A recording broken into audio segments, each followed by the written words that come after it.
Hallo, ich begrüße dich auf meinem Kanal und in diesem Video möchte ich dir über einen slawischen Kalender erzählen. Früher hat es einen eigenen slawischen Kalender gegeben. Das war der Kalender unserer Vorfahren, sogenannte Svarog-Kreis. Dieser Svarog-Kreis wurde in 16 Teile unterteilt. Das heißt, in diesem Kreis befanden sich 16 Totemtiere. Um zu berechnen, welches Totemtier dir gehört oder dir entspricht, im slawischen Kalender brauchst du deinen Geburtsmonat.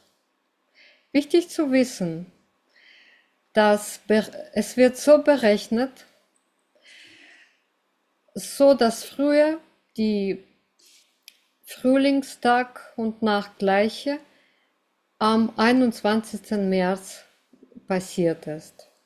Das heißt, wenn jemand vom 1. Januar bis zum 20. März geboren wurde, gehört dieser Monat noch zu dem letzten Jahr. Besser gesagt, zum Beispiel, wenn du im Dezember geboren bist, dann ist dein Geburtsjahr genau das Richtige. Wirst du in der Tabelle dein Geburtsjahr finden und das wird deinem Geburtsjahr auch entsprechen, ja, welches Totemtier deins ist. Wenn du aber zwischen dem 1. Januar und 20. März geboren wurdest, dann berechne für dich bitte das Vorjahr. Das heißt, wenn du im 1965 geboren bist, dann ist dein Jahr 1964. Wenn du geboren bist zwischen dem 1. Januar und 20. März. Ja? Wenn du zum Beispiel zwischen dem 1. Januar und 20. März 1966 geboren bist, dann schau in der Tabelle das Jahr 1965. Denn in diesem alten slawischen Kalender ist das Jahr erst mit dem 21. März angefangen. Ja?